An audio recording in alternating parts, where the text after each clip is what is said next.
Olá, amigos tricolores, estamos começando mais um Sombra Comenta. Sim, Sombra Comenta, aquele pós-jogo, né? Sempre que o tricolor faz as suas partidas, na sequência a gente vem aqui falar um pouquinho do que vimos nas partidas do São Paulo, nos jogos do São Paulo, dessa vez pela Copa do Brasil. O tricolor foi até o Mangueirão, Belém do Pará, enfrentar o Águia do Marabá. Gente, antes de falar do time, antes de falar dos gols, antes de falar propriamente de tudo que rolou dentro de campo, queria deixar aqui os parabéns à torcida São Paulina. O número expressivo de torcedores no estádio paraense, lá no Mangueirão, é uma coisa enorme. Parecia que o São Paulo estava jogando em casa. Parabéns à torcida do tricolor. Gente, o São Paulo é, de fato, eu não preciso dizer isso, é verdade, mas eu gosto de dizer. É um clube de dimensões nacionais. São poucos os clubes brasileiros que podem fazer o que o São Paulo faz. O Flamengo faz, o Corinthians faz, o São Paulo faz, Palmeiras pode fazer, né? Você encher um estádio com a sua torcida lá no Pará, tá de parabéns a torcida tricolor. Não tenho dúvida que os atletas se sentiram como se estivessem no Morumbi. E o que é muito bacana, porque vai, joga bem, faz o seu papel, independente da qualidade do adversário, que não é tão boa, vai lá, ganha e leva alegria para uma galera que dificilmente vai demorar muito para receber lá de novo o São Paulo. Vai saber quando que o São Paulo vai poder jogar de novo no Pará, né? E o mais legal de tudo, lógico, todos ficamos felizes com a vitória de São Paulo, né? Fez a sua lição, não digo lição de casa, a sua lição fora de casa, mas como tinha muito São Paulino, acaba sendo aquela lição de casa, né? Faz a sua lição de casa e o legal, o torcedor de lá sai satisfeito e vai para casa com uma boa recordação do que viu. E o que o torcedor do São Paulo viu? O torcedor de São Paulo viu o time do Zubeldia com a seguinte escalação. Então vamos lá. Relembrando aqui: Jandrei, Moreira, Ferrarese, Diego Costa e Patrick. Sim, Patrick na lateral esquerda. Uma linha de 4. À frente dessa linha de 4, o Luiz Gustavo. Depois do Luiz Gustavo, aí fazendo uma análise tática do que a gente via dos jogadores postados em campo, né, principalmente no momento ofensivo, a gente via então o Eric, né, mais caindo pelo lado, na meia direita o Galopo, na meia esquerda a gente via o Nestor e mais lá perto da ponta o Michel Araújo. E o Juan mais centralizado, incomodando os zagueiros, dentro da área, né? Tanto é que vocês vão ver a importância do Juan nessa partida. O São Paulo ele foi senhor da partida do primeiro ao último minuto. E por um desses acasos da vida, o Águia do Marabá já estava com um a menos depois de uma bicicleta que o jogador, não é uma bicicleta, mas o defensivo do Águia do Marabá foi tentar tirar a bola, acertou a cara do Patrick, né? E aí o VAR chamou e o árbitro expulsou o jogador do Águia do Marabá. Mas na sequência, cara, saiu o gol do Águia do Marabá. Vocês vão lembrar bem, para quem não assistiu ainda, é bem parecido com o gol do jogador da Ponte Preta no Paulista, que pegou e emendou de primeira de fora da área. A bola saiu cruzada, saindo do Jandrei, foi quase morrer no ângulo oposto, né? Um golaço, aí você fala, meu, não é possível. Os caras não estão jogando nada, o São Paulo tá dominando, e o São Paulo toma um gol desses. E pior que é a segunda vez no ano que o São Paulo toma um gol desse. E ali não tem como dizer, é culpa de quem que tomou esse gol? Não foi culpa do Jandrei, não foi culpa da zaga, foi uma baita felicidade do jogador do Águia do Marabá. Mas olha, não deu nem tempo, hein? Não deu nem tempo. O Juan fez o seu gol de cabeça, depois de uma triangulação do Galopo e do Eric. Aliás, o Galopo e o Eric pelo lado direito, né? Fazendo bons lances, triangulações ali onde tinha também a chegada de outros atletas, tinha o Moreira vindo de trás, o Eric mais à frente, o Galopo, a triangulação pelo lado direito funcionou bem. Aí vocês vão falar assim, mas Sombra, é o Águia do Marabá, funciona mais fácil. Ok, mas quantas vezes a gente já não viu num passado recente o São Paulo pegar times tecnicamente muito inferiores, vai lá, visita, acaba perdendo o jogo. Aí tem que depois reverter no Morumbi, tá certo, vai no Morumbi, depois reverte, goleia, né? Mas quantas vezes a gente não tem visto aí clubes, o próprio São Paulo nos últimos anos viaja, tem que depois reverter o placar no Morumbi porque viajou. Qual foi? Eu não lembro agora. Qual foi um clube também no Nordeste que o São Paulo foi enfrentar? Até que o centroavante, ele era São Paulino e falou: "Não, eu sou São Paulino". A gente tava numa carência tão grande que esse cara foi bem no jogo.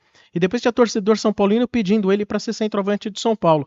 Acho que foi no primeiro ano aí do Júlio Casares, a gente tinha o Éder em campo, foi mais ou menos por aí.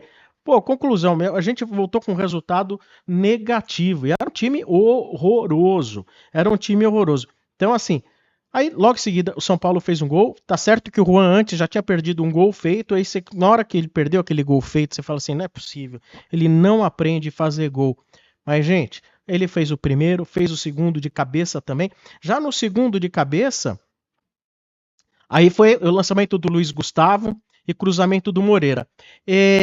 Lógico, até como o adversário ele tinha suas fraquezas, mas assim, o que eu reparei muito no jogo, que pode ter parecido até um jogo treino, tá? Pode ter parecido até um jogo treino para os reservas de São Paulo, é que constantemente os jogadores que vêm de trás, a gente via de repente o Galopo colocando no ponto futuro, né? Por trás da zaga, seja para o Eric, para o Moreira entrarem. Do outro lado também, a gente via esse mesmo tipo de lance, muitas vezes para o Nestor colocando no ponto futuro, para chegar na linha de fundo, o Michel Araújo. Isso parece ser assim. Eu já vi muita gente falar assim: ó, o Zubeldia gosta que o jogador ataque os espaços.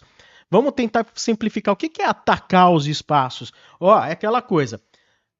Joga ali na frente para o jogador entender que você vai jogar lá na frente e você vai encontrar a bola lá na linha de fundo, vai encontrar a bola lá na frente, né? É diferente você chegar e ficar tocando bola no pé, bola no pé, bola no pé. Não, toca lá, mas para isso demanda entrosamento. E o São Paulo soube fazer bem esse tipo de jogada hoje, enfrentando o Águia do Marabá. E para completar o placar de 3-1, um cara que parece iluminado. Ele fez gol já contra a Portuguesa, ele fez gol hoje. Bom, já fez 3 gols. Luiz Gustavo já fez 3 gols. Jogou tão pouco e tá toda hora fazendo gol. Parabéns ao Luiz Gustavo, que atuou ali na cabeça da área. Não sabemos ainda se é o jogador ideal para substituir o Pablo Maia, que vai voltar só no segundo semestre, que vai passar aí por um grande momento, um bom período afastado depois da cirurgia que ele fez na coxa. Então vamos aguardar para ver, porque assim, o Águia do Marabá não foi um time que você chega e fala assim, nossa, ofereceu riscos. Não foi. Então, assim, para a gente entender, o volante do São Paulo, no momento ofensivo, ok. A gente vai entender agora o momento defensivo mais tarde, quando a gente for pegar, aí sim, clubes mais difíceis, como por exemplo, vamos pegar mais tarde aí o Barcelona no Morumbi, vamos pegar depois o Tajeres, e é nesse tipo de jogo que a gente vai ver como se comporta cada um, né? Por exemplo, no caso, o Luiz Gustavo fazendo a cabeça de área. Algumas conclusões aqui. Bom, antes, só destacando, alguns jogadores que entraram em campo. O Sabino entrou. Legal que o Sabino entrou, ganha ritmo de jogo no lugar do Diego Costa. O Bobadilha depois entrou no lugar do Luiz Gustavo, mais ao fim do jogo. O Rodriguinho entrou no lugar do Nestor, acho que ele voltou bem. O Eric saiu para a entrada do William Gomes. O William Gomes, assim, meio que deu uma acordada no fim do jogo, mas fez 2 jogadas muito interessantes. Quase saiu o 4º gol de São Paulo. E o Ferreirinha entrou no lugar do Michel Araújo. Cara, e apesar de ser um time totalmente reserva, tenho que destacar que essa cadeira fica caindo aqui, pelo amor de Deus. Tem que destacar que o time parecia extremamente bem organizado. Algumas conclusões. Moreira, levando em conta toda a fragilidade do adversário, né? Se o Moreira parar de se machucar, ele vai ganhar fácil a posição da lateral direita. Ele tem muita vontade, tem por exemplo, aquele levantamento para o gol do Juan de cabeça, foi com a mão. É tão difícil a gente ver o Igor Vinícius dar um passe tão certeiro, um levantamento tão certeiro, né? Então o Moreira, se ele não se machucar mais, ele vai conquistar facilmente a posição de titular. O Luiz Gustavo, como eu já falei, ele é o famoso chama-gol, mas é o chama-gol positivo, né? Ele tá em campo, ele chama gol pro São Paulo. Outro jogador que eu acho que teve uma boa movimentação, é um jogador que eu sempre falo aqui, gente, eu não consigo dizer se ele é ruim ou se ele é bom. porque, poxa vida, parece que ele tá sempre jogando na posição errada. Hoje ele jogou como se fosse um meia-direita, né? Tendo ao seu lado, fazendo a posição oposta, né? Pelo lado esquerdo, o Nestor. Quando recompõe como se fosse um volante, que foi o Galopo. Para mim, fez uma grande partida o Galopo lá contra o Águia de Marabá. Para os dois melhores em campo para mim, tá? Então para mim vai ser o Galopo e também o Juan, porque o Juan, que é um perdedor de gols e muito criticado pela torcida, mas ele fez 2 gols de cabeça com muito estilo. Então parabéns ao Juan, ninguém tem nada contra o Juan, né? Que esses gols de cabeça o motivem demais e que ele tenha mais segurança da próxima vez quando ele entrar em campo, que às vezes o que falta é um pouco de confiança, né? Patrick fez uma partida segura, eu acho que às vezes ele ainda falta ali um pouco de arranque, mas o Patrick é um cara de bons cruzamentos, o Patrick é um menino que precisa de um pouquinho mais de chances, entrar um pouco, ganhar um pouco mais de confiança, talvez seja o mesmo caso do Juan. Fez um feijão com arroz, não foi uma maravilha, mas não foi ruim não, tá? Então vamos ver se ele consegue se destacar mais com a camisa do São Paulo. Tá aí o breve resumo da partida, né, do São Paulo. São Paulo que agora vai poder também efetuar o jogo da volta, recebendo o Águia do Marabá, também com os reservas, sem a necessidade de desgastes. E como são tantos jogos que a gente tem aí de Campeonato Brasileiro, Libertadores e Copa do Brasil, nada melhor do que você poder atuar com os reservas e dar descanso para aqueles que estão toda hora jogando, né? É o Alisson, é o Caleri que tá toda hora, é o Arboleda, até o goleiro folgou o Rafael. E é bacana porque aí o Jandrei também fica em ritmo de jogo. Muito obrigado a todos vocês que nos acompanharam aqui. Se você não tiver inscrito, deixe o seu like, tá bom? Ative o sininho, né? Inscreva-se no canal. Valeu, gente. Muito obrigado. Até a próxima.